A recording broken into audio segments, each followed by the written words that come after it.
Hey everybody, all the reefers out there and some of my fellow pond enthusiasts. So today's a great day. Today's Friday. It's going to be a beautiful weekend.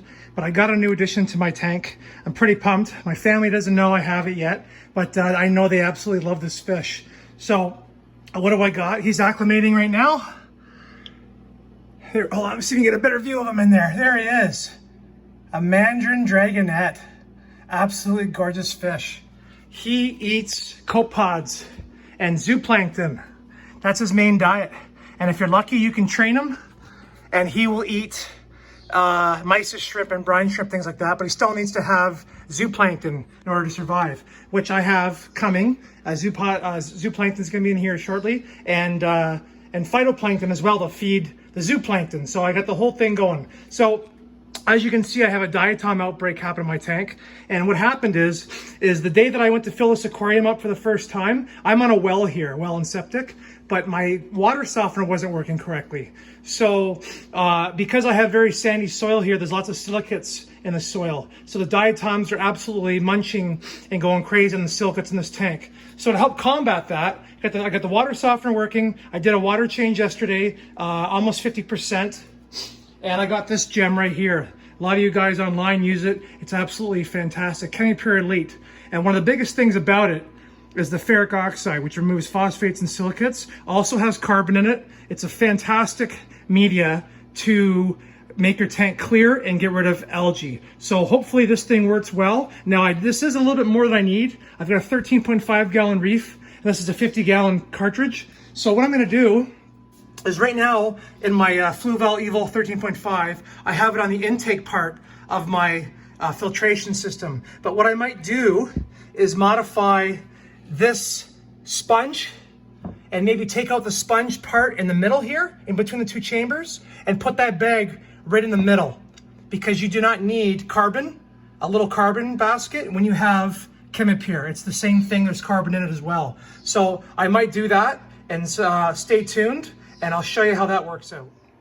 Okay, so here's what I did, everybody. Pair of scissors, and I just cut the piece of foam out from the middle of the stock Fluval filter sponge, which everybody says it doesn't work that well anyway. So this is just temporary until I get a new in-tank unit, which I'm probably going to invest in. This is just for now. So what I ended up doing was, this is the 11.7 ounce Chemipure Elite baggie. This baggie is rated for 50 gallons, and I have it in a tank that's 13.5. So it should handle the bio load beautiful. So this is what I'm gonna do right now, makeshift. And then these little biomedia here, I'm just gonna put them in the last part of the skimmer in the output area where the heater and the return pump are. So stay tuned. Okay. So if you can see it now, what we have is cartridge chamber 1. Water comes in through the intake grates and does its flow. Just a thermometer in there for now. Goes through the grooves into the sponge. And in the middle of the sponge is one gigantic Chemipure Elite filter media bag, which is going to do a great job in this tank. And just because my biomedia and my carbon were brand new, they were only a week old, I just threw them in with the intake pump.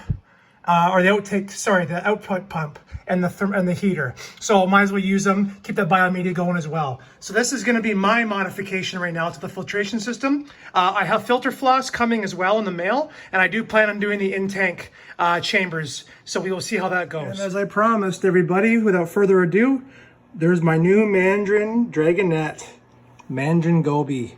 Absolutely gorgeous fish. So right now I got some mysis shrimp floating around. Now he just was put in this tank an hour ago.